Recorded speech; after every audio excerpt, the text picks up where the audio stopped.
Bismillahirrahmanirrahim. Assalamualaikum warahmatullahi wabarakatuh. Salam sejahtera dan selamat petang kepada semua rakan-rakan media.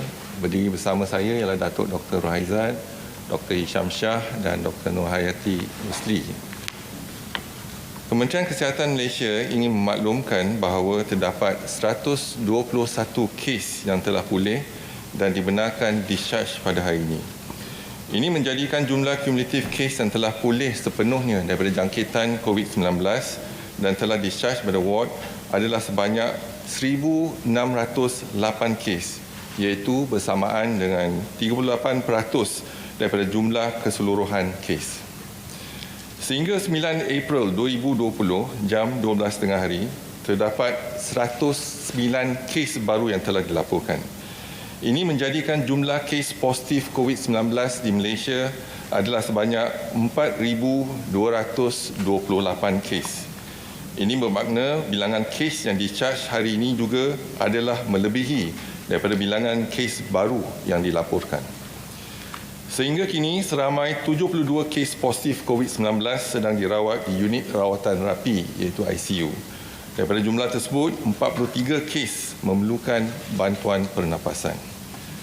Daripada maklumat terkini yang dilaporkan ke CPRC Kebangsaan, duka cita dimaklumkan bahawa terdapat pertambahan 2 kes lagi kematian berkaitan dengan COVID-19.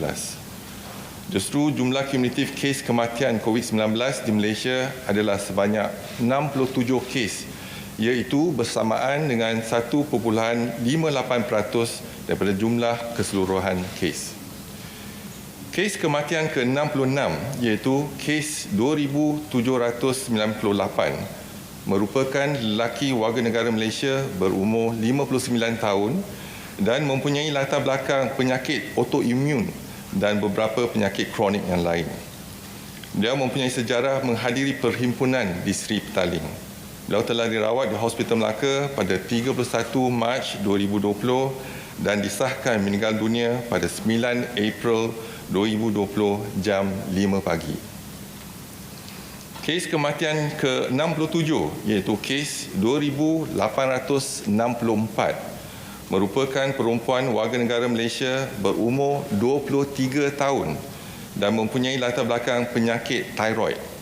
Beliau mempunyai sejarah kontak rapat dengan 2 kes positif COVID-19 iaitu kes ke-2,469 dan kes ke-2,470 dan merupakan kes generasi kelima kluster persidangan gereja di Kuching, Sarawak.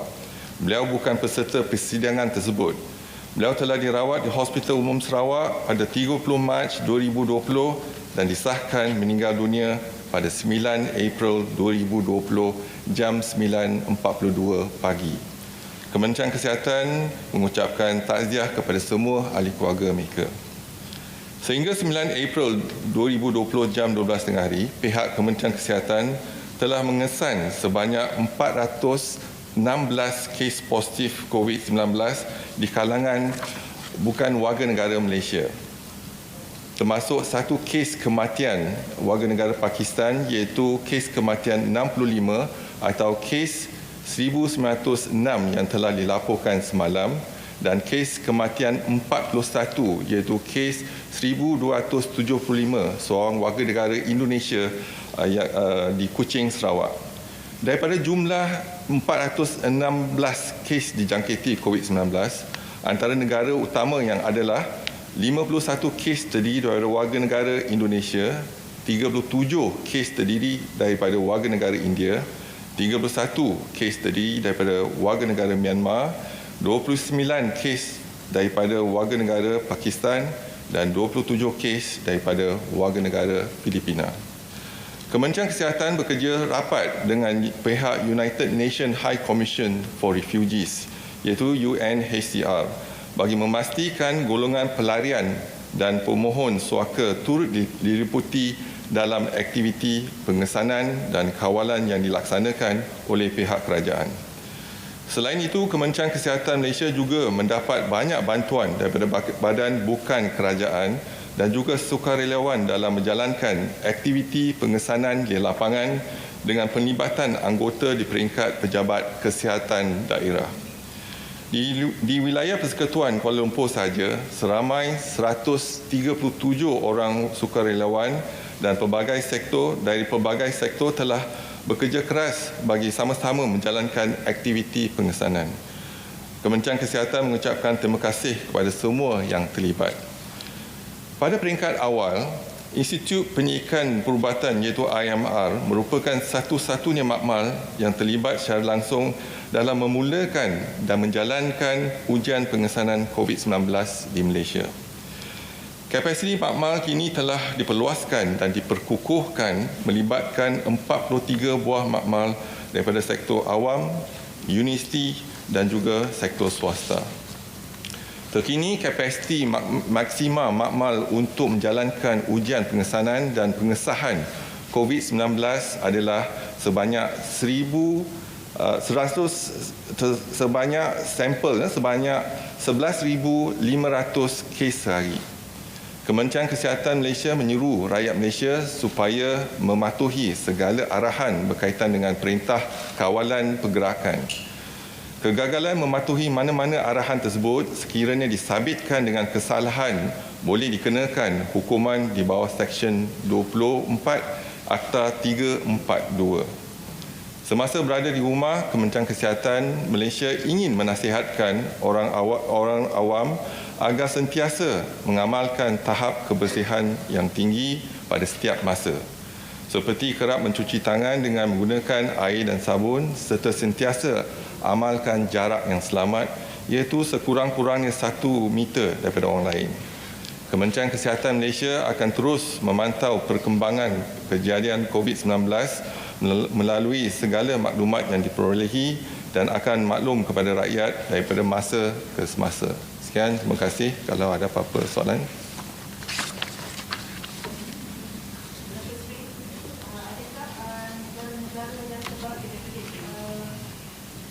Melibatkan warga asing ini dimaklumkan kita memaklumkan duta ataupun embassy masing-masing kes-kes yang melibatkan warga negara mereka. Ya. Ya. Datuk Seri, boleh tahu tak dari segi percentage kes yang dah discharge dalam negara, kat mana level Malaysia kalau dibandingkan dengan negara lain, dan juga dari segi kematian macam mana? Kalau kita lihat keseluruhan kes kematian kita ialah 1.58%. Dibandingkan negara yang lain, puratanya dalam lingkungan ada yang dilaporkan 5.6% ataupun ada negara yang 4.6%. Jadi di negara kita nampak dia kadar kematian kita adalah rendah. Ini menunjukkan perkhidmatan perubatan yang diberikan contohnya di ward ataupun di ICU adalah daripada tahap yang baik dan juga yang memuaskan. Jadi pakar-pakar kita, contohnya pakar-pakar kita intensivis ataupun pakar-pakar bius dapat merawat pesakit dengan sebaik mungkin. Jadi saya ingin ucapkan tahniah kepada pakar-pakar kita yang berikan rawatan yang mantap dan juga berkesan kepada semua pesakit-pesakit kita yang dimasukkan ke ICU dan juga ke ward. Dan apabila kita lihat sekarang ni, 88% daripada pesakit-pesakit COVID adalah mereka yang positif tetapi bergejala ringan ataupun tiada gejala. Tetapi Kementerian Kesihatan kita asingkan mereka dan tempoh masa memakan dalam 10 hingga 14 hari. Dan kita akan mengulang ujian COVID ni, ujian untuk COVID. Mereka mesti ada negatif COVID untuk tempoh lebih pada 24 jam sebelum kita boleh discharge pesakit tersebut daripada hospital. Datuk Eji, 2 soalan kat sini. Ada cadangan yang katakan perniagaan sepatutnya diteruskan bagi zon-zon hijau, maksudnya tak ramai jangkitan. sekiranya PKP diteruskan selepas 14 hari bulan ini. Jadi apa komentar Eji? Dan soalan kedua, bagi petugas kesihatan yang secara langsung dan tak langsung merawat pesakit di ward sakit COVID, adakah mereka dibenarkan pulang untuk jumpa dengan keluarga atau mereka sepatutnya kuarantin diri mereka dulu sementara kat tempat lain lepas shift harian? Itu saja Datuk Eji. Ya, persoalannya sama ada kita perlu kelonggaran dalam melaksanakan PKP. Dan sekarang ni kita tengah melihat kepada data-data kita. Jadi bukan hanya kita rekodkan kes-kes pada peringkat negeri, tetapi juga peringkat daerah dan juga peringkat mukim. Jadi kita kenal pasti kes-kes yang tempat yang hijau ataupun jingga ataupun yang merah. Tapi selama ni kita menggunakan kaedah kumulatif, berarti daripada kes pertama hingga sekarang kita masukkan dalam negeri masing-masing ataupun daerah masing-masing. Jadi kalau kita menggunakan kaedah kumulatif, semua akan jadi merah satu masa. Sekarang ni, jadi apa yang kita laksanakan, kita mengambil tempoh 2 minggu. Kalau 2 minggu tak ada kes baru di kawasan tersebut, iaitu di negeri, daerah ataupun mukim. Sekarang ni kita lihat pada mukim. Jadi mungkin kita akan dapat satu gambaran yang lebih tepat kawasan tersebut sama ada hijau ataupun merah. Jadi kita tengah laksanakan kajian juga taburan kes-kes yang hijau, merah ataupun jingga di peringkat mukim. Jadi kajian telah dilaksanakan dan mungkin kita akan lihat. Tetapi balik pada soalan tadi, sama ada kita akan memberi kelonggaran dalam MCO. Dan kalau kita lihat dari ramalan JP Morgan, WHO dan juga Malaysian Institute of Economic Research mengatakan dalam tempoh seminggu lagi kita mungkin akan mendapat kes yang mendadak. Jadi petang ni pukul 6 saya akan adakan satu mesyuarat melihat kembali kes-kes kita dan juga statistik-statistik yang ada, sama ada modeling kita menggunakan pelbagai kaedah modeling untuk kita pastikan sama ada boleh atau tidak kita memberi satu gambaran dalam tempoh seminggu ataupun 2 minggu. Dan kita akan beri nasihat pada Perdana Menteri dan juga ahli kabinet mengenai tindakan-tindakan yang sewajarnya. Jadi kalau kita lihat setakat ni graf tu, sebagaimana saya kata, kita masih dalam perjuangan. Jadi perjuangan kita belum selesai, tetapi kita belum menang dan juga kita belum kalah.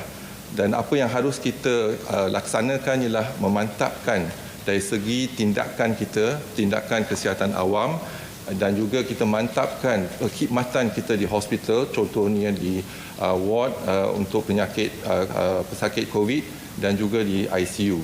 Jadi kita tengah memantapkan semua hospital. Dalam hospital kita, hospital saringan ada 71 hospital saringan dan kita ada 40 buah hospital yang boleh merawat pesakit-pesakit COVID, dan kita ada 7 buah hospital yang hanya merawat pesakit-pesakit COVID saja. Jadi kita walaupun ada kekangan di Kementerian Kesihatan sebelum lagi pandemik COVID ni, hospital kita telah pun sesak, tetapi dengan perancangan yang baik kita dapat mengosongkan hospital kita dan kita dapat membina 7 hospital COVID, dan juga dalam tempoh 3-4 hari kita dapat membina satu hospital iaitu di MAIPS, iaitu hospital digunakan untuk pesakit COVID dalam tempoh terdekat. Dalam hospital tersebut ialah hospital sementara, kita ada 600 katil. Ini satu rekod kejayaan kita bersama. Datuk, Datuk Sri suggested that the Health Ministry will come up with an SOP on how to enforce the enhanced movement control order in areas identified. So has the Health Ministry come up with an SOP? And then my second question is, Lembah Pantai has more than 400 visitors, so will Lembah Pantai be placed under enhanced MCO? If yes, then how, since Lembah Pantai is a high density area? Yeah. So back to the question, instead of using the state, now we have the record of the district as well as the mukim. But what's more important is for us to zoom in, focused approach to the district or even to the mukim, and it's possible to the kampung. So for example, in the large density area, we want to focus which area that is actually a high hotspot area, rather than putting everything density of 80,000 for example. So we have done that in wilayah Persekutuan. For example, you have seen the condo, Selangor Mansion, as well as Malayan Mansion. So we zoom in into the condo rather than the whole area. So this is some of our innovative approach for targeted action to be done in that area. So we can focus our resources, our limited resources, and to look into that area rather than looking into one area that we mentioned, one zone, for example. So this is the reason why we are looking into the data, not only from the perspective of the state, but also district and mukim and even a kampung. So if we can zoom in, then we can identify the kampung. We are also working closely with police and also with MCMC, looking into how we can use technology to identify the people. For example, I give you an example. If you have an index case from our group of index case, then we will try to identify the family members. Because there are two groups that is actually high risk to get infection from this COVID. There is one, family members. So if you know that your family members, so we identify the family members first. That is a proactive way of determining who have the potential to be infected. Second is healthcare workers. So we continue to make sure that our healthcare workers take all the precautionary measures and maintain a good hygiene when they perform procedures, for example, and come to work. And as yesterday we did mention, 80% of the healthcare workers got the infection not in the hospital facilities. They got the infection from other functions, for example, weddings and etc. So, but what is more important for us to make sure that today, I need to repeat again, those healthcare workers in ICU for the COVID patient or in the normal wards treating the COVID patient, none of them have been infected so far. So in other words, I put it in other words that the most safest place is actually in the COVID ward and the ICU ward treating the COVID patient, because our healthcare workers make sure that they put on the PPE before they do any procedures or treat the patients. Datuk DG, when will the health ministry make a recommendation to the government if there is a need to extend the MCO? This evening, 6 o'clock, I will have a meeting and to look into the various modeling and all the data we have until today. So with that data in hand, and also we are involving a few agencies, for example, Malaysian Institute of Economic Research, we invited them, and a few statisticians and epidemiologists. So we sit down together, we look into the data, and we see the projection and the trajectory of COVID infection here within the next week or so. So by looking into it, then we can at least come up with a prediction whether we will have a surge or exponential surge of cases or not. But looking into our performance so far, today is one of the lowest. We only have 109 cases, for example. So this is something that we can really look into how we can enhance our facilities and our human resource and make sure that within the next 2 weeks, so we have done well. As I said, we have a small window of opportunity, and this is the opportunity we try to maximize. And if we can do it right, we can maybe avert in terms of the exponential surge that we've been seen in other countries. Datuk, sorry, I need to ask, today we've got a 23-year-old patient. That's, I think, 23 years old. Could you explain what is the issue? And secondly, the percentage of patients in ICU, how many of them recovered? Yeah. Thank you. So today we have the youngest patient, 23 years old, succumbed during the ventilation. But remember, the patient has a thyroid disease, and he came late for treatment. So as I said, most of the cases, 88%, comes in stage category 1 and category 2. But this patient came into our hospital at category 4. So you need oxygenation and eventually ventilation, and patients succumb to the illness. Datuk, could we get the latest numbers for the Sri Petaling cluster? How many tested, how many screened, and the results? Yeah, before I do, then I look into your second question. I have not finished the second question yet. With regards to, in terms of ICU, 5% of our patients been admitted to the ICU, 5%. Our mortality is 1.6%. and discharge is about 35 to 40%. So the remainder still been nursed in ICU, or they go back to the normal ward. So about 5%, 4.9% to be exact, been managed in ICU, and those needed ventilation. About 30% of them needed ventilation. Percentage of recovery from those who are in ICU? Yeah, so far about recovery, we're looking about 40 to 50%. And back to your question, in the cluster of Sri Petaling, positive cases so far is 1,701. That's positive.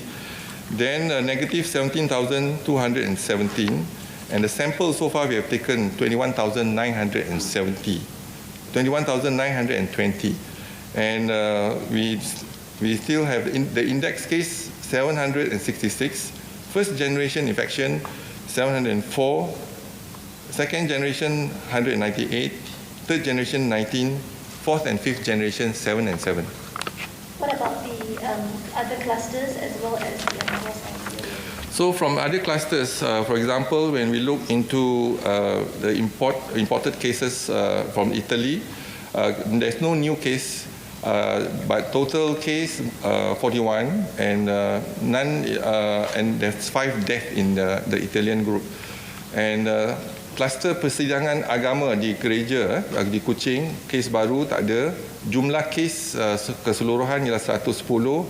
Kes baru di ICU tak ada. Kes kematian ada 1 dan jumlah kematian adalah 3.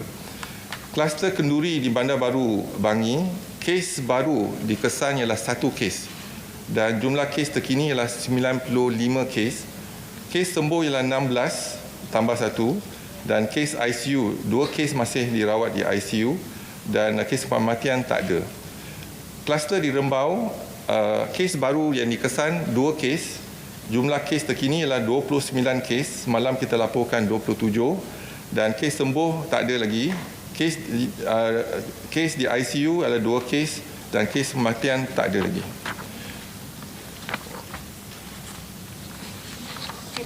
Just wondering on the pending cases. We reported lower new cases today, but MOH used to release data every day on the pending cases. Yeah, pending cases is when you have the test done and your test comes back more than 24 hours.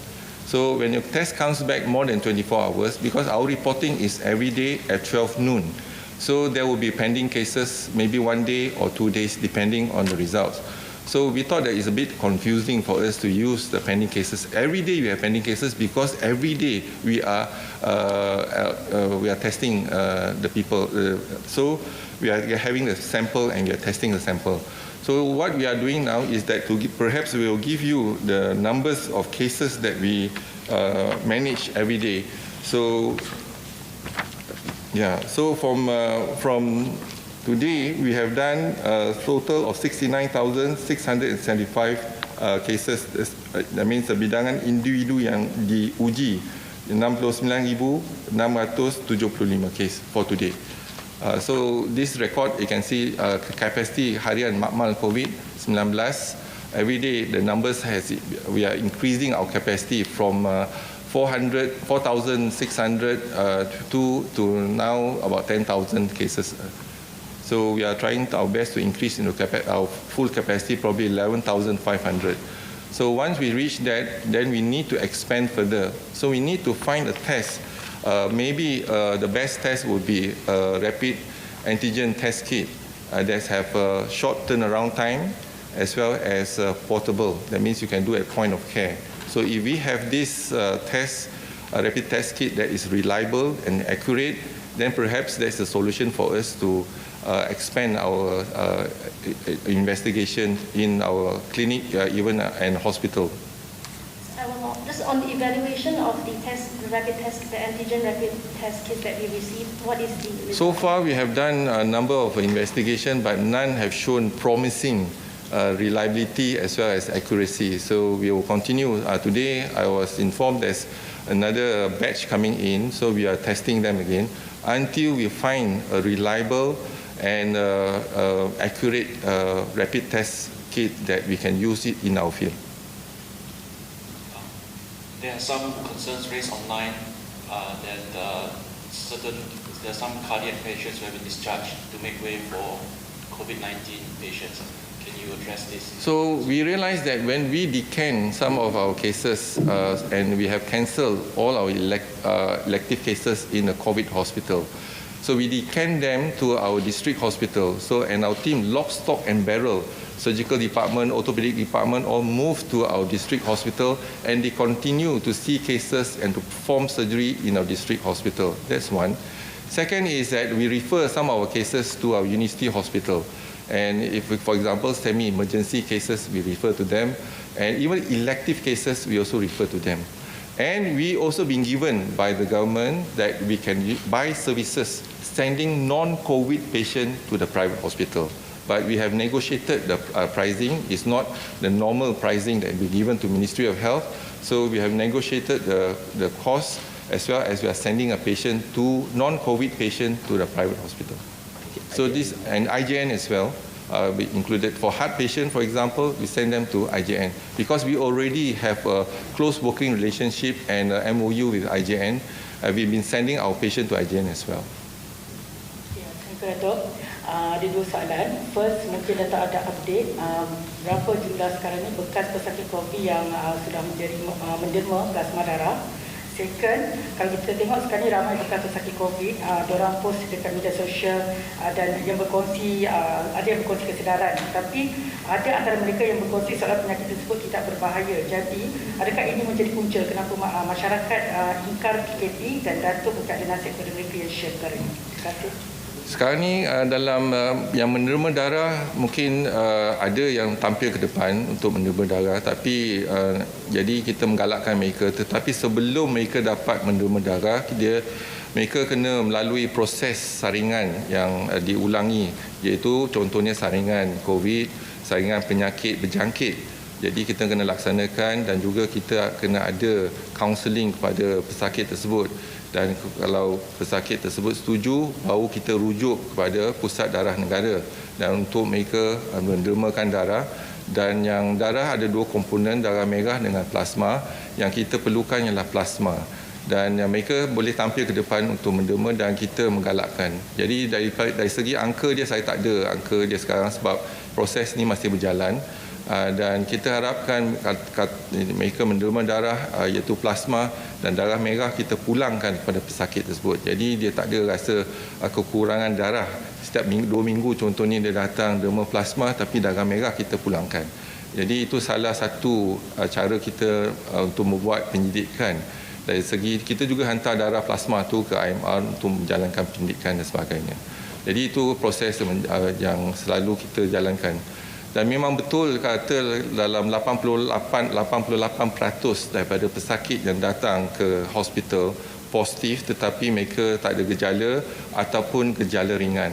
Tetapi apa yang pasti ya kita tak dapat tentukan siapa di antara mereka tu akan menjadi lebih teruk ke kategori 4 dan 5. Dalam jangkitan COVID-19 ni ada 2 peringkat. Peringkat pertama ialah peringkat jangkitan. Berarti dia dapat infection and then they can do a spreader. Peringkat kedua ialah peringkat radang iaitu peringkat inflamasi. Jadi peringkat inflamasi ini yang menyebabkan saluran pernafasan bawahan akan tersumbat dan juga reaksi-reaksi inflamasi berlaku. Dan ini yang membahaya bila mereka ada inflamasi di radang, di paru-paru dan sebagainya, jadi dia tak dapat menafas. Jadi kita perlu untuk memberi bantuan pernafasan kepada mereka. Jadi kita tak tahu siapa yang akan mendapat radang yang teruk contohnya. Jadi kita kena lihat dan kita kena pantau di hospital. Kalau mereka semakin teruk, kita akan bagi rawatan kepada mereka. Dan kita dapati kalau kita mula ubat yang selalu telah banyak dibincangkan ialah ubat hydrochloroquine di peringkat awal, kita dapat mengelakkan mereka daripada menjadi kategori 4 dan 5. Jadi itu salah satu rawatan yang kita ada dan kajian saintifik sekarang ini bersama dengan WHO dalam proses untuk kita jalankan.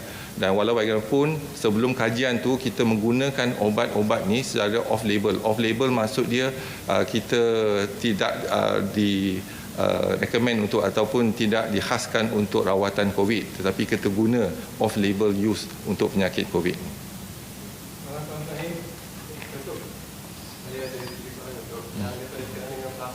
Berapa peratus daripada plasma yang digunakan, contohnya kalau plasma 50% daripada komponen darah, 500 ml plasma tu berapa banyak yang digunakan? Sekarang yang soalan pertama tu saya jawab dulu. Kita hanya sekarang ni menjalankan penyidikan. Jadi mungkin kita akan lihat kajian kita dan juga lihatkan kuantiti dan sebagainya. Itu masih kita lihat. Tapi plasma tu ialah fresh frozen plasma yang biasa dia kita bila menerima darah pack cell volume dengan plasma kita bagi kat pesakit. Tetapi apa yang penting ialah penyelidikan tersebut. Jadi penyelidikan masih dijalankan di IMR. Datuk, berkenaan dengan ubat kloroquine, ada laporan di internet mengatakan hospital di Sweden sekarang ini dah swab ubat kloroquine sebab dia menyebabkan kegerangan dan juga lidah disebabkan kesan. Jadi kesan samping. Jadi bila dikata off-label usage, iaitu kalau kita nak gunakan satu-satu obat, kita kena lihat keberkesanan obat tu dan juga kita kena lihat kesan samping obat tu. Obat hidrokloroquine ada kesan samping dia, contohnya sakit kepala, kabur penglihatan dan juga kadang-kadang otot-ototnya jadi lemah dan dia juga ada side effect GI symptoms, diarrhea dan sebagainya. Jadi ada kesan samping obat tersebut. Jadi apabila kita nak mulakan obat, contohnya obat off-label, kita kena pantau sama ada obat tu berkesan ataupun obat tu banyak kesan samping. Terutamanya mereka yang ada gejala-gejala yang lain ataupun mereka ada penyakit-penyakit yang lain. Jadi kita kena pantau di hospital sebelum kita beri rawatan hidrokloroquine tersebut. Kita akan lihat dan kita akan pantau dan pesakit tersebut, contohnya kalau kita lihat dan pantau pesakit tersebut di ward, kita akan tentukan mana pesakit yang perlu, mana pesakit yang tidak perlu. Kebanyakan pesakit mungkin tak perlu, tetapi kalau kita nak tengok pesakit itu dalam risiko yang tinggi contohnya, jadi kita akan mulakan obat rawatan tersebut. Datuk, just on Selangor mention and Malayan mention, earlier it was reported that it's very overcrowded there, almost 6,000-7,000 people. Has the government relocated any of them out from that area? So we were told that one mention probably about 2,500 or 3,000 people in one mention.